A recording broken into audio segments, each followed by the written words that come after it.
Hi everyone. Welcome to Chopsticks Alley's Medi-Veggie. Hello. It's so fun to gather with everyone today. We're just hanging out until 12:15 before we officially begin. So how has your week been, Esther? My week has actually been so packed and so busy. I really need, this midday break.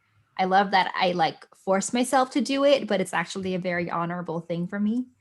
So Yeah, I that's feel the fun. same. We have a special guest today, so maybe say hi to Smita real quick, and then you can introduce your friend. Yeah, Smita, let's unmute you. Yeah. Hello. Hi, everybody.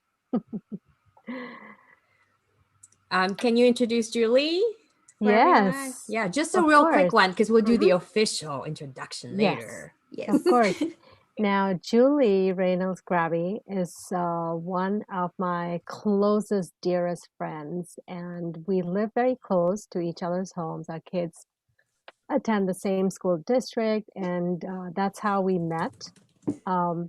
Being school moms, volunteering for an Ed Foundation. And since then, she has been just, when I'm struggling, she's the one I go to. She's my go-to person. And I can text her any time of the day, any time of the night. I know that at some point she'll catch it. She'll be there for me. So It's nice to have friends like that. it is. And It's I nice. mean, there's so much more to her than just being my friend. That's it. Her entire existence is to be Smita's friend. Hi, Julie. Welcome. Hi, how are you guys doing today? Very Good good. to see you. It's cool to be on this side, Yeah, the right. action.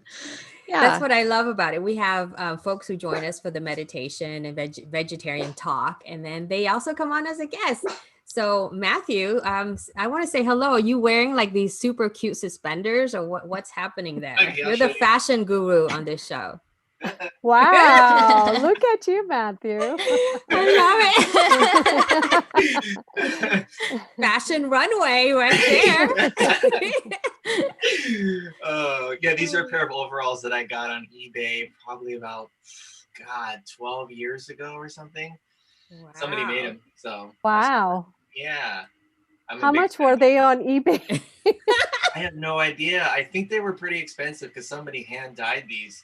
But Wow. I've been wearing overalls, God, since I was in the trades at 19. So, big fan. You probably wore them when you were a kid too. I mean, Oh, yeah. know. Yep. There's even pictures of me as a child, like a young boy wearing these, like, I wanted these train conductor overalls, and I wore it with my Pumas and fat laces. I remember being made fun of, in school, but I thought it was cool. Oh my gosh. Well, so let's see what else is exciting and happening today for everyone. We're back in the on the pandemic Oh, again. yeah. Yes. We moved right past the red tier and went straight from orange to purple. And I don't Mhm. understand why they chose purple to be like the death tier. I just wish they did 1, 2, 3, 4, 5. Yeah. Because I'm like, what does that mean? I have to like Google it, which is it takes forever just to get there. Just like 1 is okay, 10 is, you're gonna die. So, let's do something about that. Yeah, make it consistent. Yes. I remember back in the day, or not, when I was in the trades, they changed the rating. You know those little triangles that are outside the hazard ones where the fire department shows up and they have to know what's in the building? Well, they flipped the rating on it. So 4 used to be the most extreme, and then they changed it to 1, so we had to relearn everything, and it just gets confusing. Yeah, it's very confusing. I mean, I don't know. I mean, did you have to do that? Because I did. I had to Google what does that mean again? Are things what's open, what's closed? I Yeah. heard that they might put in a curfew even. Did you hear about that? Oh, really? Like what kind of curfew? Like last time. So I don't know if they'll do the same like last time, but last time after 8 p.m. you cannot be out. Oh, I remember that. That Yeah. was A while ago, though. Yeah, back in the beginning. the early days. And it was like, unless you're out for essential reasons, listen, I'll come up with an essential reason if I really want to be out, right? But yeah, I mean, we would be out and then we would be like, oh, I guess it's time. Then we'd rush back home. But then everyone else is on the road, even if it's past curfew. So it's not like they're going to arrest everyone. It's very hard to manage. I don't know how they, It's interesting, the word essential. Last night Matthew and I watched the movie The Little Prince, which is on Netflix now. So good, right? But there's a lot of spin-off off of the word essential, and like how the boring grown-ups, the serious grown-ups, they want to take everything that's inessential and make it essential. So anything of childhood, dreams, things that lift up your soul deemed inessential, and turned into things like paper clips or electricity to keep your office building on. Wow. It's pretty wild. That's true. That's a very different perspective on what we consider essential. Yeah. And what I think boils down to too is like the parts of us are the joy with inside, which is so essential, but is overlooked by these other busy things, or being productive and all of this other stuff, and having things just to have them. Yeah, That's the weirdness of life as we have created it, that we think that that being busy is good, right? I mean, that's a conditioning we've kind of like all grown up with. And do you think that's a Western thing or an around the world thing?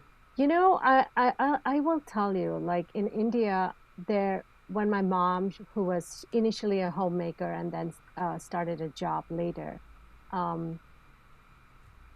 she I saw when she was a homemaker, she took an afternoon siesta. I mean, she would wake up in the morning and she'd get everything going for the home, basically light the fire in the kitchen, blah, blah, blah, you know.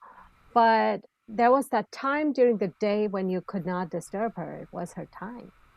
And I realized that most people don't have that sense. They think that spending time with yourself is watching TV and watching something that is of interest, but they don't realize that engaging with social media or engaging with TV is actually also contributing to your overall stress and busyness. And the mind is not getting the rest it needs. The body's not getting the rest it needs. So it's kind of funny that my mom actually watches TV now, but she's lucky she's able to work from home, and she's able to take a break when she needs. She's in her early 70s, but still working full time. What I've noticed around the world, I've grown up with that. Yeah. What I've noticed around the world is when in places where people take siestas or naps, it's because they're closer to the equator and it gets super hot. And so then they tend to take that break because, you can't really do anything else because you're exhausted, right? So I think, I don't know if that's attributed to part of it. So it's part of the culture, Interesting. Esther and I shared something with Esther the other day, and there's a term in Japan called, if I'm pronouncing it right, karoshi. Have any of you heard of this? No. So it was coined back in the 70s, and it literally was a term for people in Japan and Asia who have worked themselves to death, heart attack, stroke, and these women get together and have vigils for their husbands and partners who have died. And it started, I think, in the early 70s, and it's very serious, with the amount of stress that people put on themselves to perform and do these things without taking care of themselves. And it's an epidemic. Can I secretly share that this whole shutdown thing, I kind of am enjoying it a little, and I'm there with you. Right? Yeah. Yes. Yeah. But for some reason, with the second round, initially I felt a little bit of a panic because it's almost like, yes, I like it and I'll make the best of it. And then I'm like, I'll hang on as long as I can. And then I'm like, it's over. And then we have to do it again. Then suddenly I'm like, I can't take it anymore. You know, Yeah. like it feels like this crazy emotional roller coaster. Yeah, and But I think especially because we were becoming used to that little bit of laxity, right? In whatever they had asked us to do, and we had started to kind of meet with social distance or do things outdoors a little bit more. Like when I went to the mall last weekend to get my phone fixed, I mean, getting my phone fixed is an essential service. If my phone's not working, then I'm not in communication with anybody. So um, I went there and the mall was packed, and I was like, what the heck is going on here? Because, like I wanted to observe social distance, but there were people who were not staying, like, they weren't keeping social distance as they would walk by. They would walk by real close, and I would go like this and I would go like that. And I'm like, oh my God, let me get out of here as soon as I can. It was like, it's not normal yet, guys. Yeah, I think the condition, I mean, it's taking our habits that we've cultivated for generations to make this dramatic, very extreme shift. So cultivating the awareness to still be mindful of it, I think it's one of those things like building a habit, even though we've had a period of time, to kind of learn these things. It's still, I catch myself going, oh, I think it's just a mindfulness thing too. Some people have the mindfulness and awareness to be aware of their surroundings, and maybe it's a boundary thing, too, like physical, emotional boundary or awareness. It's very interesting to watch people just like, don't you remember what's going on right now? I Yeah. know.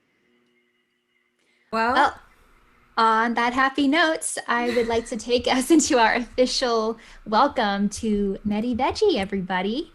I am Esther, your host, representing Chopsticks Alley, and with me is Trami Crone, Matthew Mulcio, our special guest, Julie Reynolds-Graby, whom I will introduce in a bit, and Dr. Smita Garg, who leads our weekly meditations.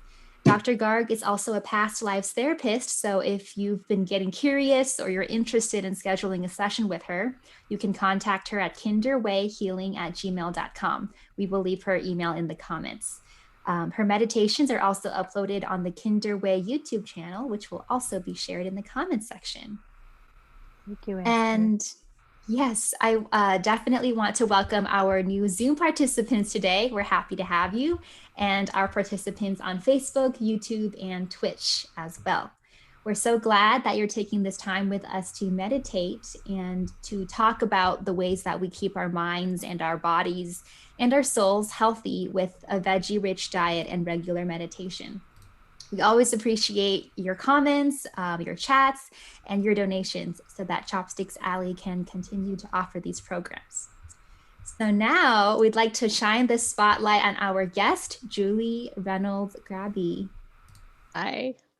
Hi, Julie. Good morning. Julie, good morning or good afternoon. I Yes. can't tell the difference anymore. Exactly. Julie is a California native, and she has spent most of her 25-year in technology.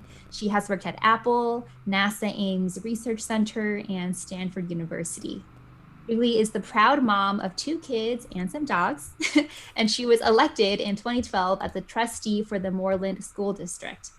Over the years, she has held many leadership roles in her West San Jose community.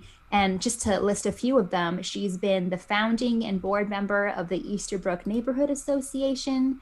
She has been vice chair and former chair of the San Jose District 1 Leadership Group.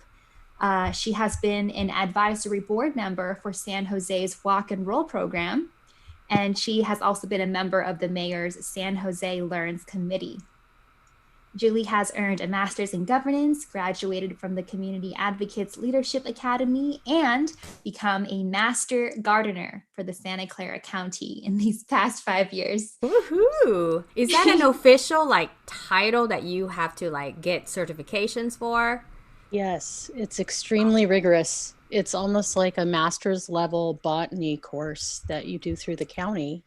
And it's about 2 years that you plan for it, and then you take this 9-month course, and you're there every Thursday all day, and you're learning from amazing people about everything you can imagine: plant pathology, soil, composting, everything you can imagine. So it's an awesome program. Highly recommend. How cool. I have a friend of mine who did a similar program, Susan Hammond, and she's also has her own garden. She's in Campbell and does the botany thing. It's just fascinating because she used to make her own products, her hair products from her garden. Oh, wow. That's cool. Wow. Yeah, it's quite I mean, I think there's maybe 400 Santa Clara County Master Gardeners right now. And when I became one, and I graduated in 2017, I was one of the younger folks. So just to give you an idea. But they're a great group, and I've learned so much. It's men and women, and they come from all over the county, and it's pretty awesome. I've been going out to these gardening shops and talked to the people who sell the products, and they said that since the whole COVID shut down, that more and more people are doing gardening at home for a couple reasons. I guess one is boredom, and the other is because, hey, maybe it's time for us to start to go back to our roots. So I think you have like a really special recipe to share with us and all kinds of good stuff. So Esther, I guess you can... Is it time to go? I have no idea. Yeah, I think we should go ahead and share your recipe. And Julie, while Chami pulls up the recipe video, why don't you just share a little bit about what we're going to see in the video? Okay, so I have a daughter who's vegetarian, and so I typically will cook nightly at least one vegetarian dish. And so this was just something I make probably 3 or 4 times a week. It's just roasted vegetables, and it's amazing how easy it is. And so, this isn't some like Martha Stewart, really awesome, complex recipe. It's just something that I make for my family pretty consistently. And I can't tell if the video's going. Is it going? It will go as soon as you stop talking. So don't worry about it. Let the producer produce. Sorry, I wasn't sure what to expect. I'm sorry. No worries. Okay. So here we go, all right? Okay.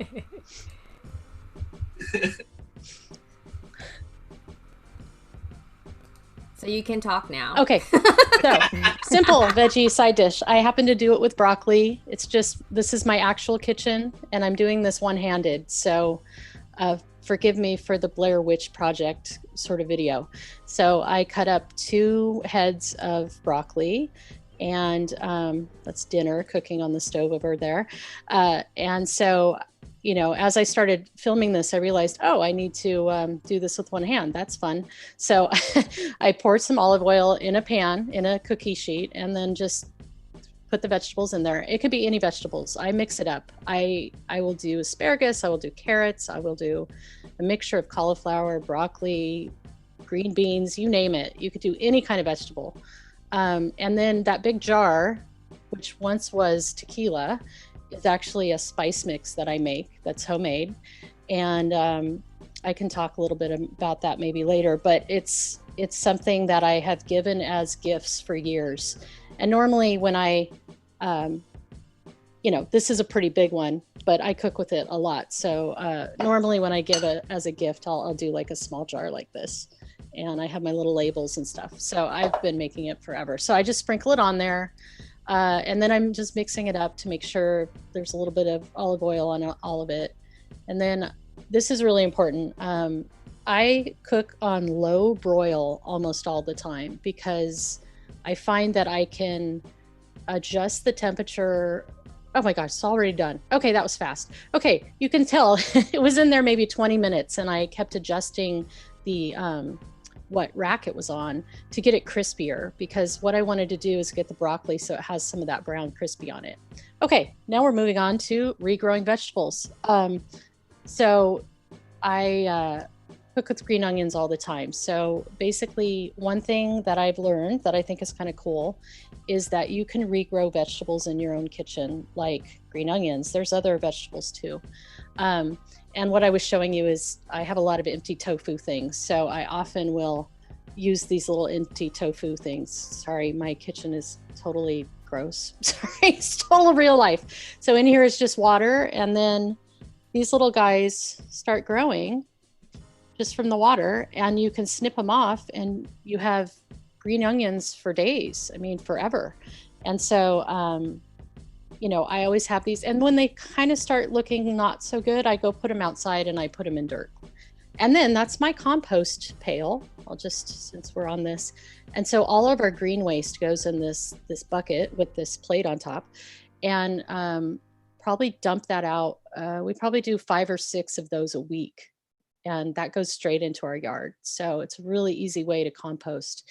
And yeah, so that was it. It's just roasted vegetables with my spice mix, and I'll talk about my spice mix more later. That was awesome. It was a lot of information. I know. I'm sorry. Yeah, I was like, bam.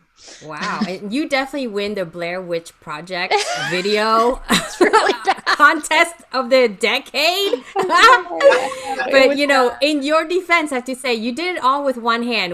You know, I don't know if y'all noticed, but she was cutting with one hand. That was hard. While filming with the other. That's skill. Okay. Thank you. I love that this is your real life too. Like, this is how you take care of your family on the daily. Like, it feels like a real home, you know, a real meal that you're just like, let me just give you a little peek into my life. I love that. And there's 3 things that I do every meal is like, you know, regrow the thing, you know, use the spice mix that I make, and, you know, compost, you know, like that's every meal I make, I do those things. So yeah, I love it, because, you know, I don't know how it is in your household or culture. In my culture, when you have people come over, they just come over. You don't have to like make your house all perfect. You know, that's a very American thing. It's like, is your house like a perfect house every day, every freaking hour? It's crazy, right? No. Like, why do we keep up this crazy facade? Well, am I guilty of it? Yeah, sure, for the holidays, you know. But on the daily, like, people have popped into my house to drop off stuff, whatever, and they're like, what the hell? So my thing is, hey, I run Chopsticks Alley. We have a lot of crap, okay? That's all right. Julie, we have Kimberly who's on screen with us. So I just want to say hi to one of our guests real quick. And if you want to say anything, you know, feel free to jump in. It's a very casual show. And we have a few others who are hiding their faces. And so we want to welcome all of our Zoom friends as well. But so anyways, sorry, Esther, I took over. That's all right. I had a question for Julie. Julie, what do you do? How do you use the broccoli after it's been roasted? Does Brooke just eat it plain, or do you? Well, in that case, for that particular meal, usually it's just in bowls, and it's just part of the meal. I mean, typically I'll have what I made for Brooke that night, just so you know. It was a Korean dish with tofu and onions, and normally I'd put the broccoli and make like a stir fry, and I make a sauce on the side, and so I just cooked it, and so the broccoli was like a side dish to that. Normally I'd combine it all, but because I needed to film something for this, I was like, okay, I'm going to do oven roasted broccoli. So yeah, it's cool. Every meal we eat a lot of vegetables at my house. Yeah, that's great. Thank you. I like the regrowing of veggies too, because I do that as well. Yeah. It's so easy too, and people don't realize. And I just do green onions, but there's so many other vegetables you can grow. You can do with leeks, with celery.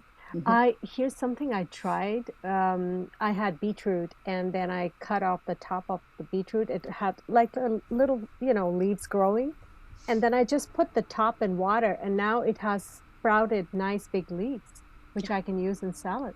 Exactly. Oh, I like that. Yeah. I know Matthew showed us how to grow avocados last time, which we poo-pooed because you're going to have to wait a while. You're going to have to wait like 100 years to get a fruit. That's the interesting thing about if we just pull in the instant gratification. When I went raw for 4 years, I remember doing this.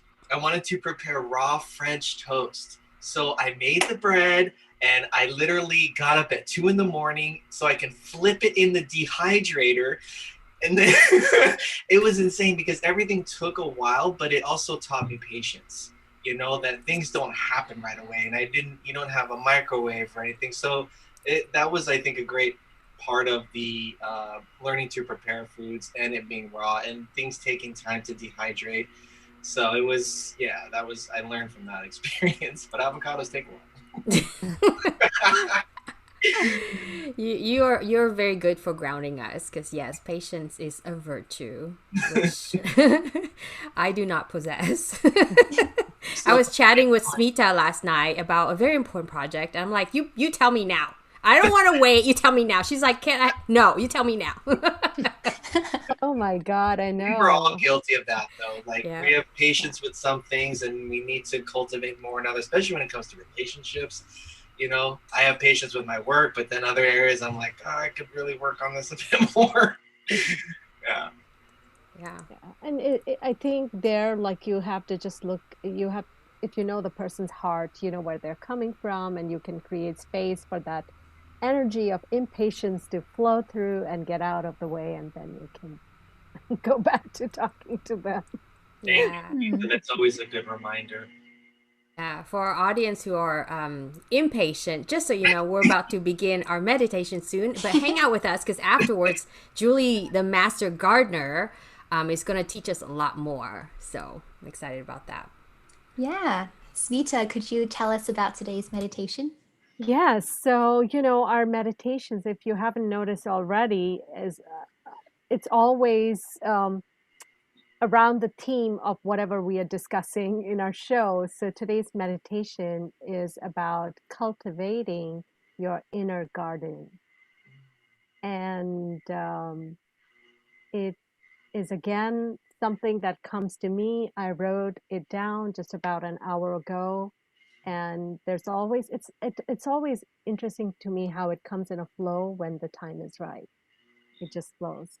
So I'm so excited to do this meditation today with everybody who's here, and just find a comfortable spot. And, I would suggest for this meditation, probably a good idea to sit and not lay down, and sit quietly in a quiet space with your hands facing up.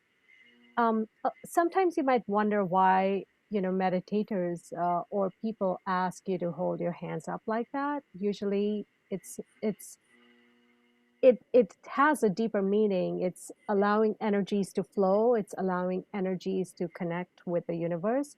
But in very sort of earthly terms, it is to open yourself up to receive abundance, receive joy, receive whatever you need in this moment. So just hold your hands open like that, and put them on your lap, and just listen to my voice guide you into meditation. So I will turn off my video as we begin.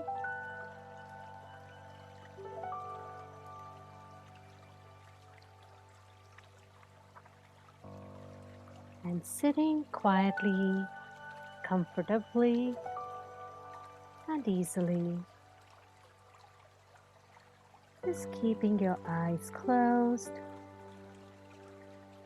hands facing up the sky, open for receiving. Just observe your regular breath. Observe it come and go, slowly and gently. Every inhale energizes the body as oxygen goes in and into every organ, and every exhale releases stress and relaxes the body. And now take a deep breath. Stop for a moment and exhale through the mouth.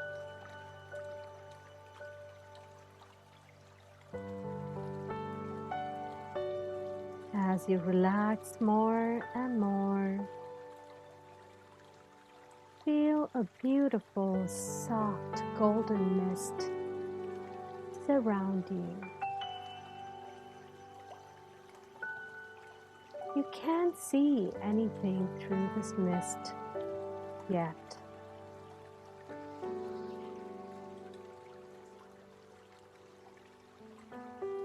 And now feel this lovely golden mist slowly lift and disappear.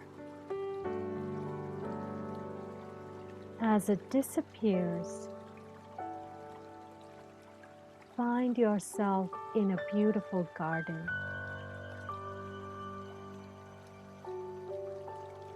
The garden has lush, green, soft grass. When you walk on this grass, the dewdrops and the softness relaxes the pores of your feet. Allow the tiredness of your body, the stress in your body to leave, and let Mother Earth absorb it from your body like a sponge.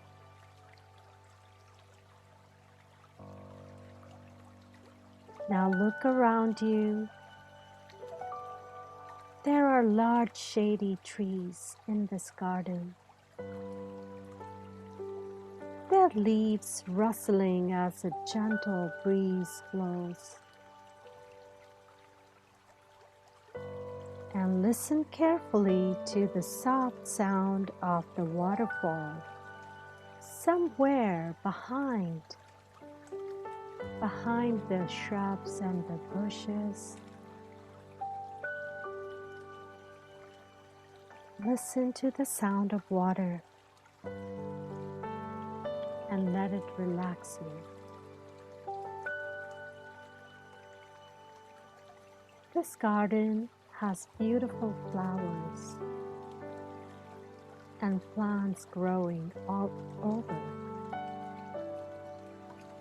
No matter which direction you look,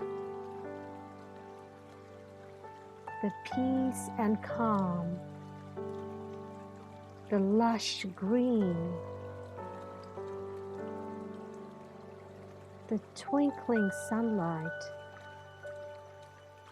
and the sound of water fill your being.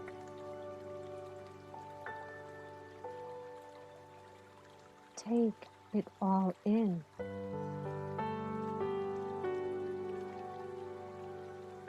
And take a deep breath and let go of more and more stress.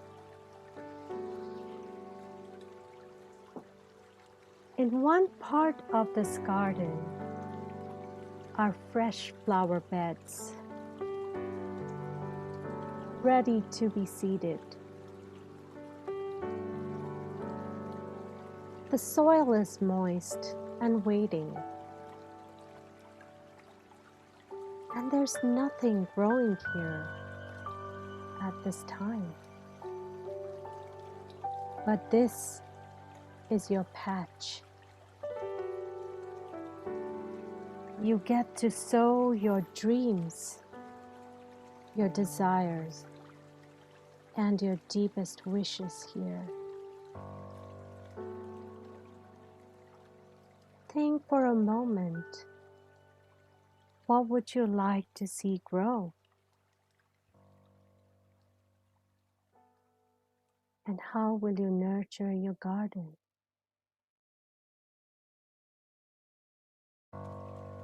Now go within and see which wish comes up first.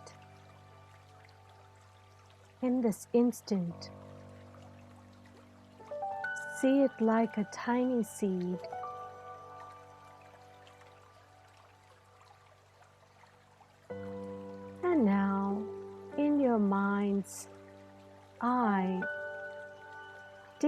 a little spot in your patch.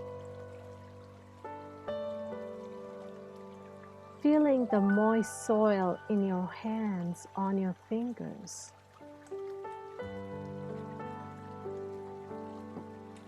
And embed that seed in there, gently, protectively, lovingly. Cover the seed with more soil and water it.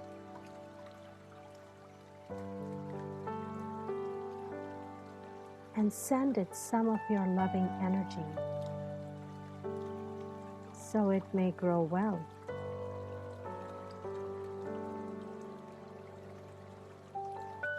Now take some time to do the same with other wishes and dreams and desires bubbling up, one at a time.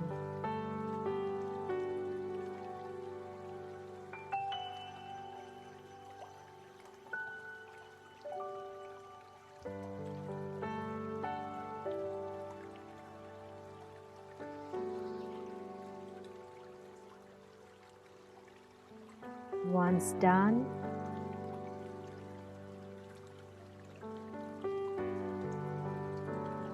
somewhere around you, find a little signboard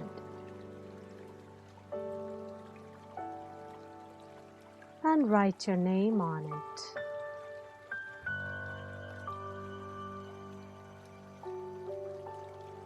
And insert it in your patch, in your little garden. This is your inner garden.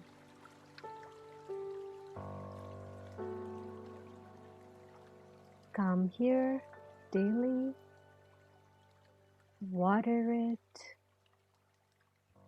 tend to it,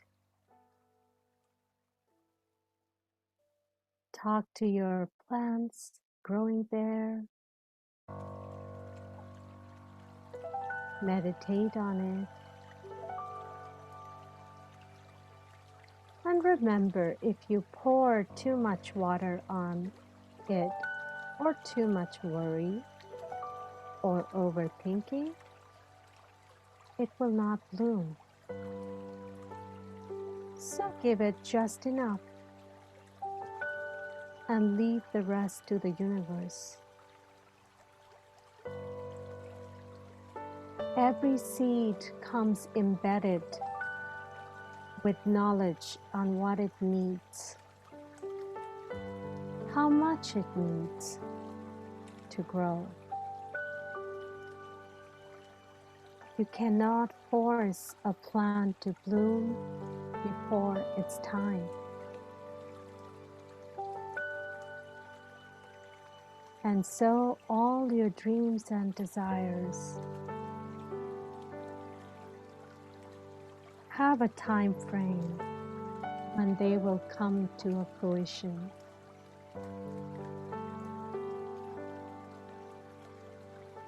Patiently and lovingly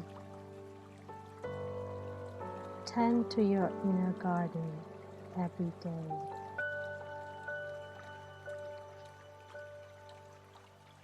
And now take a deep breath and let go.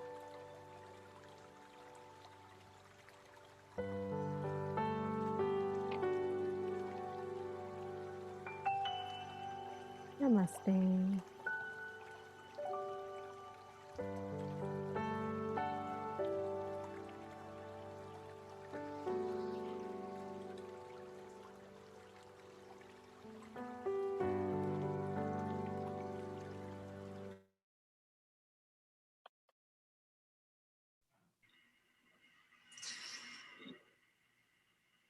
Oh, wow.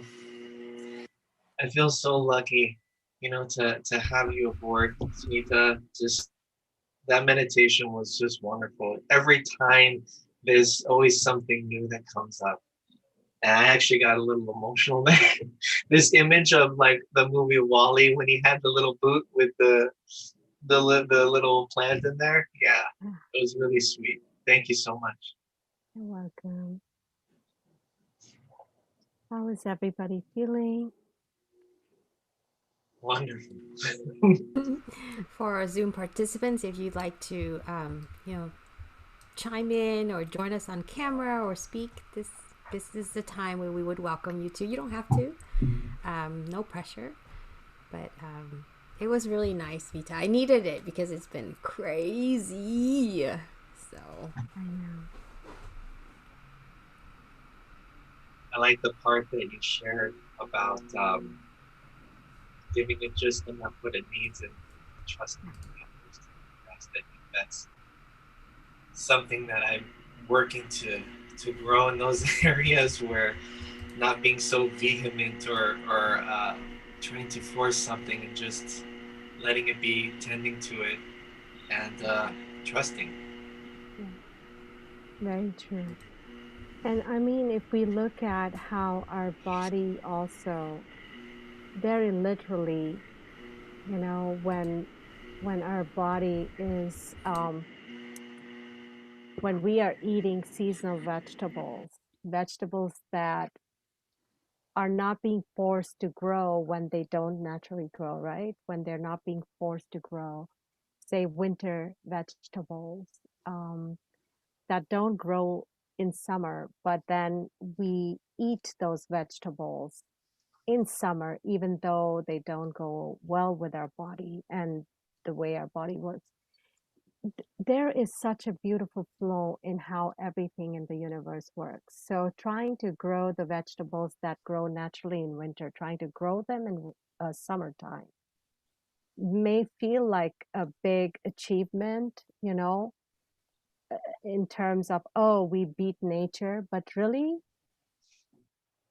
it doesn't really do us any good in the long run to try to do that, to try to change the genetics of plants, to try to, get bigger and better. I don't think it works at all with the way we have been created. And I see the same with our dreams and wishes and, our hopes and desires, that they come to fruition when they are ripe to to come into manifestation. I really liked what you said about not overwatering the garden and how you compared it to worry. And to me, I think of it as care. Mhm. Like we've talked in previous meetings about how um, like trying to plan out what we want to a T can like actually block what we want from happening Yeah. because we expect it to come out a certain way. And the movie that Matthew and I watched last night, The Little Prince, it's still on my mind. This little girl, she's 8 or 9 years old, and her mom has her life planned out for her. And mom was like, I do this because I love you. Like, you are the plan. The plan is you. Like, this is where all my energy goes. But it wasn't the kind of nourishing, Mm-hmm. playground that Yeah. that we all need. So Right. It's really interesting with plants. You underwater them, they die. You overwater them, they die. So it's the same with our children. It's the same with our hopes and dreams that, if we just don't even take that first step towards sowing the seed, nothing will grow, right?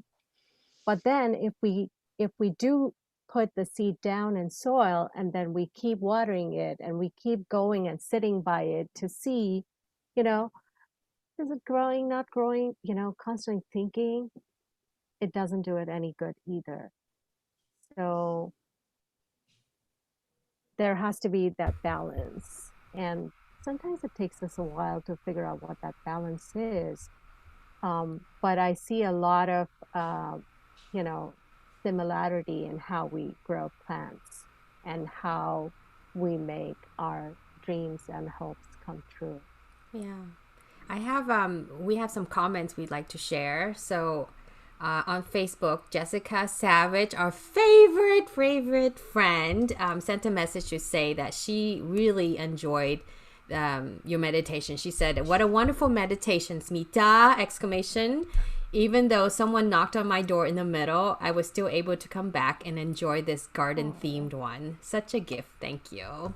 So that's very sweet. And then in our chat in Zoom, we have Swati Basu, who said it was so nice, and they had a past life regression with you, and you are great. So hey Swati, so nice to see you here. Hey, yeah, I really enjoyed. I'm so happy to hear that you're here and you meditated with me live, and you liked it. Yeah. That was nice. So back to Julie. I know you've got all kinds of stuff to share with us. I do have a couple things.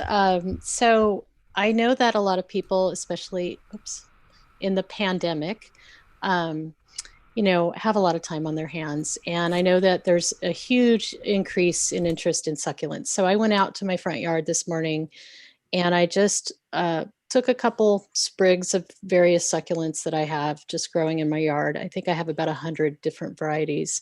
Folks, and Julie is the succulent queen. I don't know about that. There's actually people in my Master Gardeners group that, they know every name of every kind. It's amazing. Not quite there yet. I've only been a Master Gardener for a couple of years, but people don't know how easy it is to grow succulents, and this is the perfect time. So if you wanted to propagate succulents like this, what you could do is basically, let me take my plate away. You could just take these little leaves and you just kind of twist it and it comes right off. And you could take these little guys, and seriously, just put them on a little plate like this and put them in a windowsill. In the winter, I can't really describe what happens, but what I have found that they will just spontaneously grow, not even with dirt. I don't know if you can see, this is one that was just sitting in the air. I guess there's enough moisture that they just start sprouting.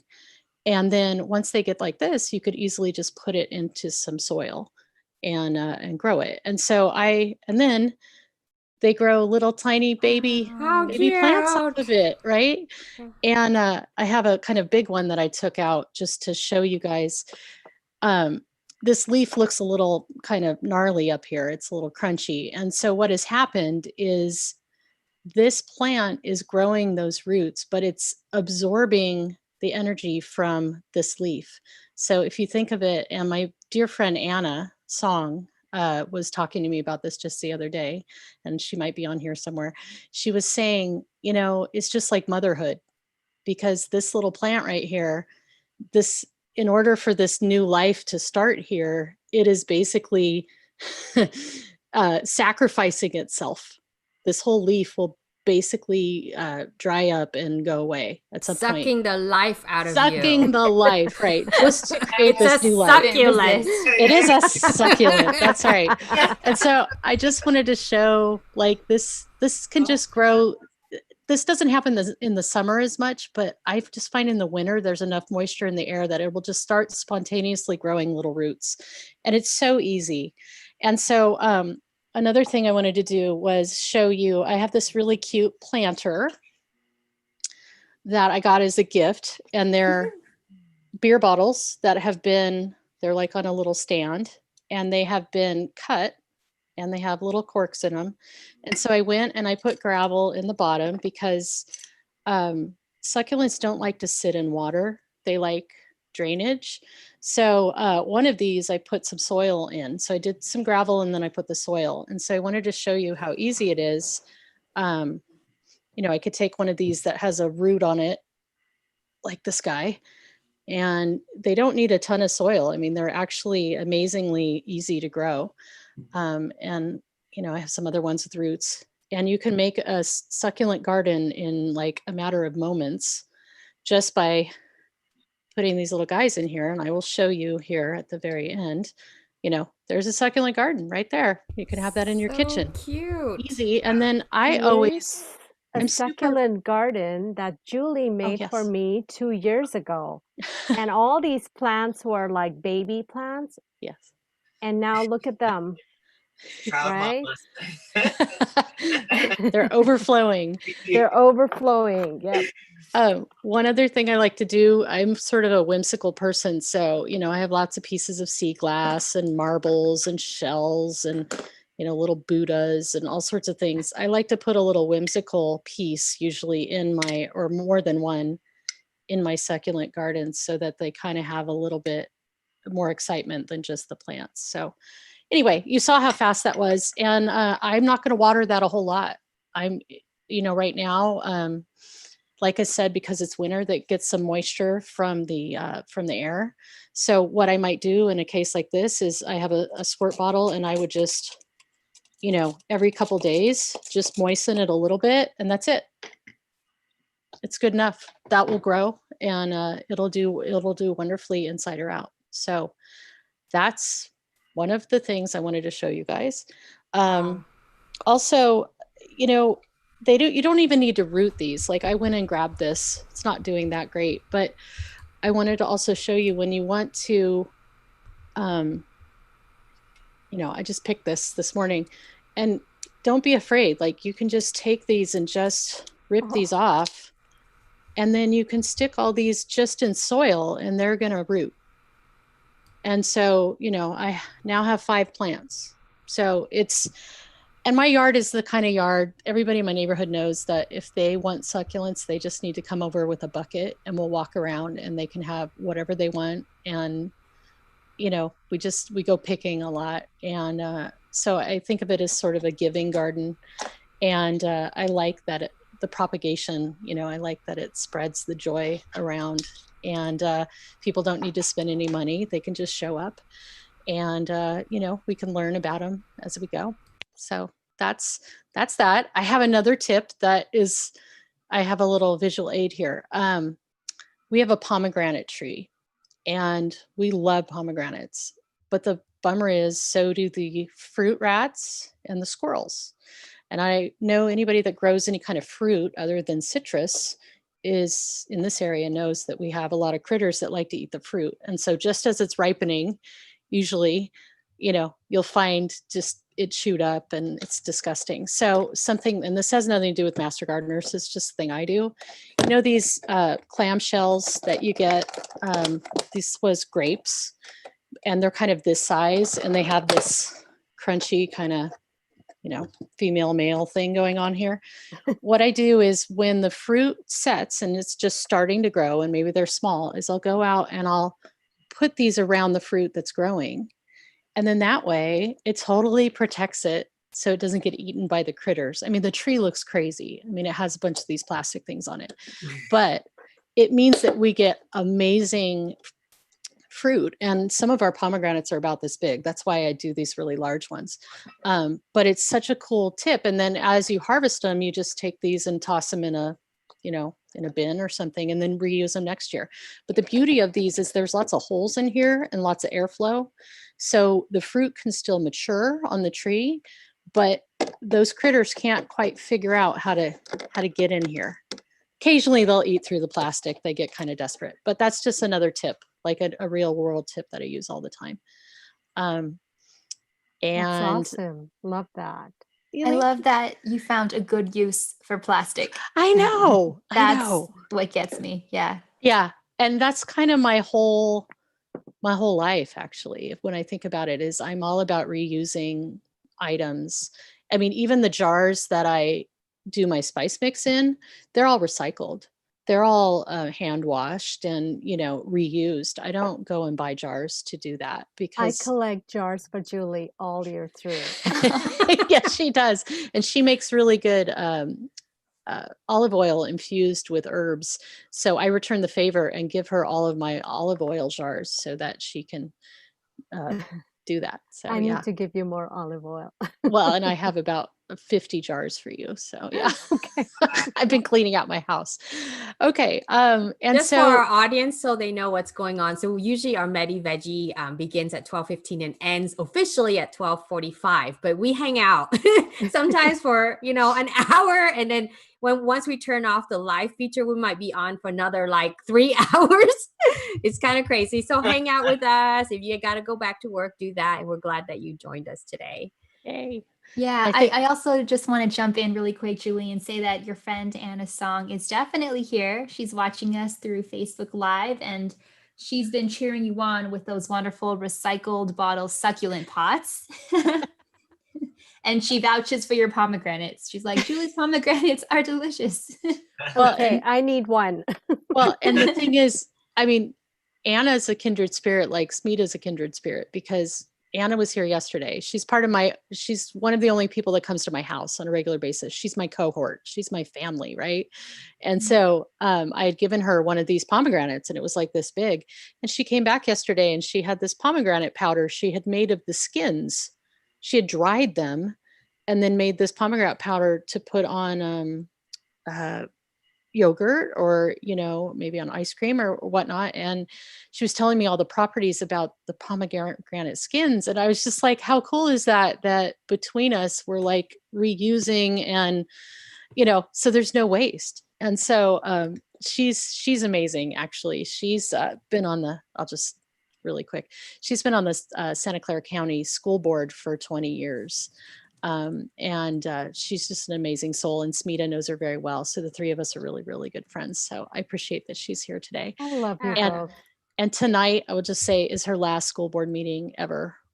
And so my heart goes out with her, and she'll be online tonight. And she's done amazing She's got things amazing things for the lined community. Yeah. It's nice to see ahead. people giving back to the community. And speaking of giving back, Julie has generously shared her herb aromatics recipe. So we posted it online as well for everyone. It's not the exact recipe, because that's kind of like a family secret at this Ah, but I will tell you what's in it. And so, yes, this is my little blurb that when I give it as a gift, I print out this little thing, and it basically says what's in it and also what it's good for.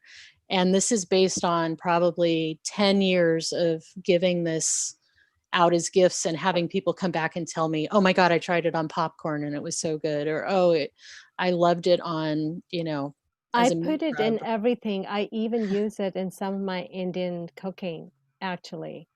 It That's just works awesome. so well. Well, and it does it's one of those really universal spice mixes that you can use with virtually any kind of ethnic cooking. It just works because primarily it's kosher salt and garlic, and it's very strong. And the name is French for I can't really do it in a French accent, but herbes aromatiques. well, let me help you out. It is herbe aromatique. Thank you so much. That's exactly what we need. Perfect. Yeah. So it's I'm just going to tell you what's in it really quick. So kosher salt, fresh garlic, which I made the mistake of having to peel all the garlic when I made it. And that was like 2 weeks of peeling garlic. That was crazy. I made 55 batches. So my house smelled not in a good way, because you get tired of it when it's in your face all the time. But I mean, it's good in a bottle. It has white pepper, ground ginger, poultry seasoning, paprika, dry mustard, which is an interesting item. That's not something I cook with very often. It's used in Indian cooking quite I a love lot. it. Is it? Okay. Yeah. Good to know. And then chili powder, celery seed, which is, I think, the surprise and great ingredient in it. Personally, that's my favorite ingredient. Onion powder, and then dill weed. And it's 11 herbs and spices. So it's kind of like KFC, except it's totally homemade and made with love. And I love to share it. So I want to make sure all of you get some. Thank Oh. you. So Can I I will, just share my cooking disaster? So I had this, garlic powder. It's a huge one that you get at Costco.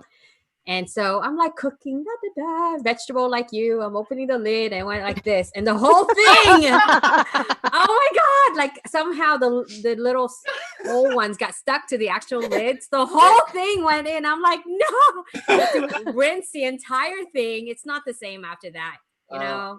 It lost its thing, but hey, I'm still eating it. But that's such a disaster.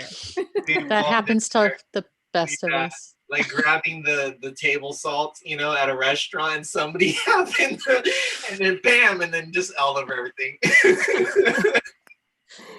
Oh my gosh. That's awesome. I'm not going to do it on this show, but I also make limoncello homemade. Oh my God. Yes. And that would be this is a kids show. This is a kids show, family show. But Julie's limoncello is a neighborhood favorite. Like I cannot say enough things, and I don't even drink. But if it's her limoncello, then I make an exception. Oh, it's alcoholic beverage. Yeah, so that would be like a conscious alley after dark, where Julie's going to be sharing like the unconscious alley. Exactly. So I have I don't know if you can read that, but this is my saying in life, pretty much. Yeah. When life gives you lemons, make limoncello. So, otherwise known as moonshine, but you know, that's just pretty detail. much. Oh my goodness. I have to share with you guys that, Julie has been such a huge part of my awakening journey, and she has been a witness to it. The toughest parts of my life, and I'm just so grateful. I'm grateful for her. I'm so deeply grateful. I mean, there's so many nights we have spent when she has been working in her garden or in her front yard, and we've been there sitting till 2 a.m. in the morning, and she's just there digging and growing her plants and listening to me talk, or we are just sitting quietly. And so she is that space where, always welcoming with her big heart and her home. And how rare is it to find somebody like that? So she's just one of those beautiful souls. Wow. Thank you for sharing your friendship with us. Yes. But in general, though, if someone's digging dirt at 2 a.m., they're probably not sitting with a friend sharing friendship things, Well, so this is a unique situation. That was a unique situation because I redid my entire front yard, and it's still a work in progress. I call it the Winchester Mystery Yard because it's all recycled materials, and the hardscape is mostly made of concrete chunks called urbanite, which is recycled concrete chunks from people's driveways and patios and whatnot. And it took me about 3 years to build it. And so Smita likes to call it the piazza. I call it the piazza, The piazza. Because that's how it feels to me. She's taken these broken tile pieces and whatnot and embedded them in, the It's soil. very whimsical. Yeah. It's There's dragonflies and sunbursts and spirals and all sorts of things. And so I'm actually giving a talk, my first talk ever with Master Gardeners. I'm giving a talk at the Los Gatos Library via Zoom on December 10th. And I will send that information along in case anybody's interested. And it will be on that project and using sustainable, hardscape in your yard. And it's amazing what you can do with things that people would consider junk, and how beautiful it can be, and how life-giving it can be. I mean, the amount of nature, like what do you call it? Like animals, wildlife. I mean, lizards, and just, it's a whole habitat now. And I have a lot more work to do, but yeah, Smita has been out there with me when I have lamplight, and I'm just trying to set the bricks and, do it all by hand. And it's a huge project. It's never going to be done, but yeah. So I'm going to give a talk on that. So it is like the Winchester Mystery House. One day Smita will be giving a tour, and this is where Julie was at 2 a.m. That's right. Oh my goodness. And the whole think about working with succulents, and every time she told me how she would show me, right, Julie, you would show me how to uh, just like you did today, that you just take one little succulent leaf and there's life. And this whole metaphor of how every part of the succulent is imbued with life, is imbued with that power of creativity, is a metaphor for this universe for me, you know. And as she would talk about that, I would have these downloads about the universe, and I'd go, oh my goodness, this is what I'm witnessing in her yard, you know, sitting in her yard as she's talking to me about these succulents. So yeah, just a huge part of my awakening journey, you know, and I so treasure her friendship and her love. How cool. It's like symbiotic, just like plants can be symbiotic. Yeah. You guys Exactly. have your own, because there are old trees that would communicate through the mycelium, old growth. And so it's kind of like what you guys have. Mhm. Yeah. You know, that connection with the roots and everything. It's really cool. And you know, Also, there's Julie is very, very empathetic, so she is very tuned into the energies too. Mhm. You know, that's the other side to her. well, and I find that working in the soil actually kind of gives me a reset. It's almost meditative for me, with or without people being there. Plus, you know, there's been studies on, I want to say, the microbes in the soil and how they help you not be as depressed. I mean, there's something about physically having your hands in the soil. Sometimes I use gloves, sometimes I don't, because I want to feel it. Although then my hands get all kind of ratty, but you know, I find it very, it resets my psyche. It's almost like meditation. And so I'm excited that we have cooler weather so I can go spend a lot of time outside and work on Ah. it. You know what I think is interesting too is in our Asian culture, the year that you're born has an element attached. So metal, water, wood, and fire. So there is this saying that those who are born, especially fire, they cannot grow anything. Hmm. They kill things. Like it could be a cactus and they'll kill it. So are you experiencing that, Matthew? If you're a fire? No, I'm a fire sign and I grow things all the time, like plants. Okay. Well, there you go. A bunch of BS. No, I'm just kidding. But there's something to that, or is there not? I don't know, but that's what they say. I was born wood, and so I can grow anything. Actually, I'm a water element. I'm a wood rat, but I'm a water element, so I can grow anything. Even when I don't water anything, it still grows. Wow. You're How do wood. we find out what one we are?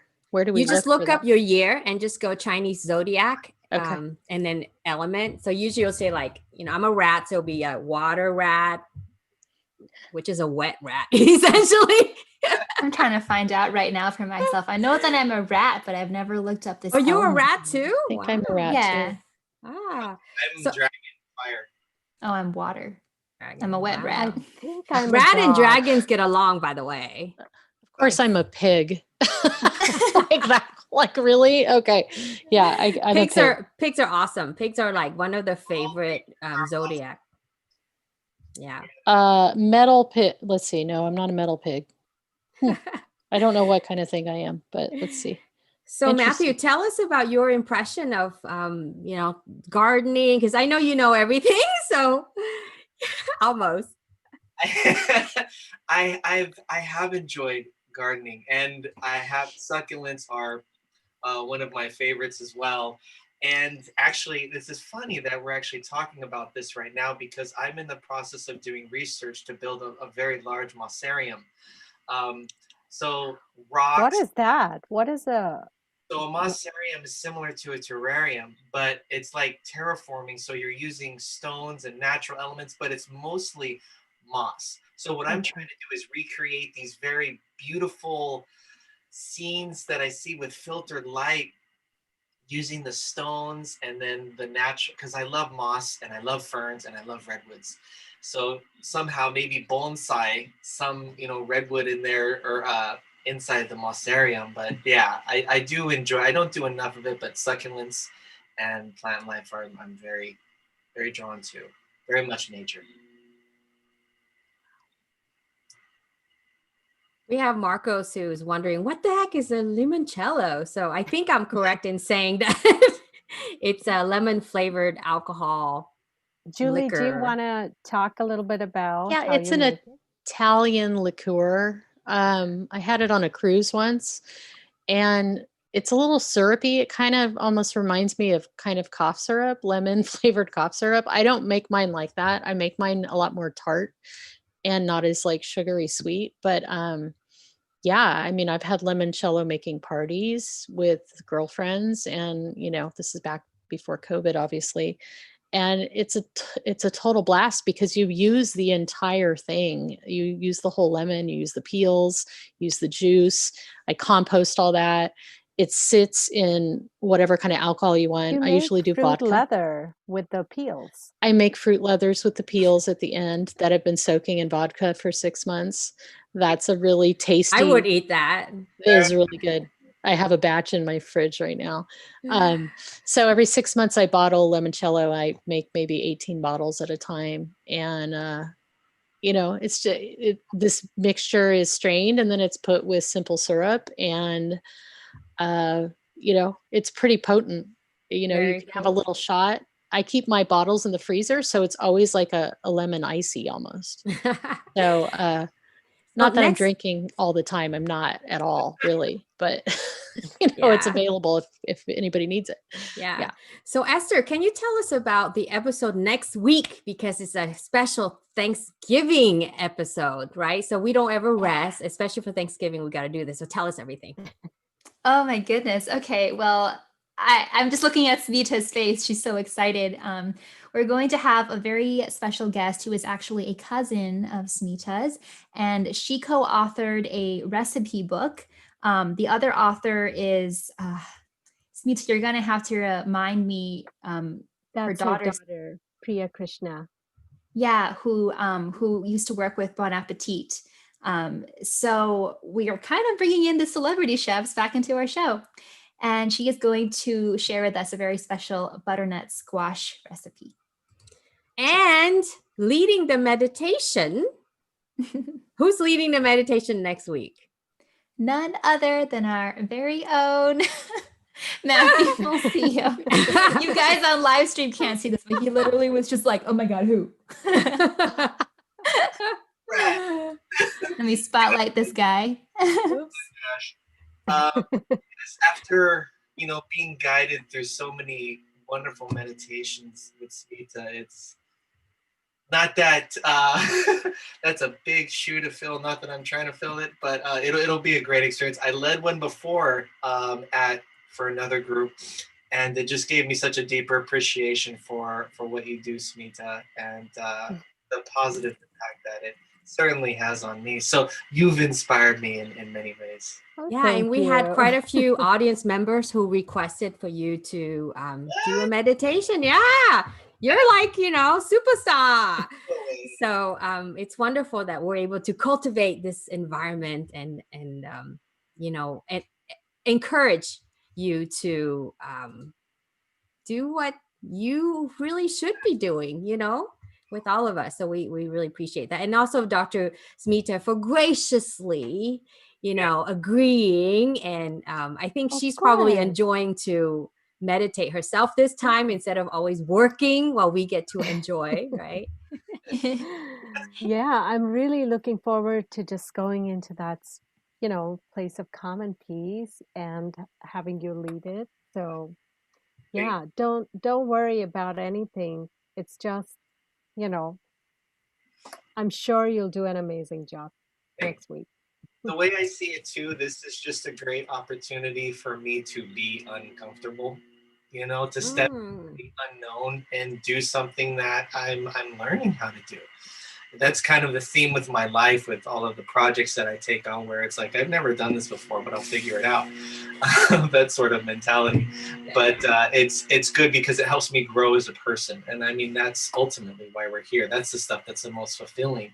So instead of taking a back seat and being like, I don't know about that, I'm going to do it and do my best. So Thank you, Matthew, for helping us end on that fulfilling note. Thank you very much.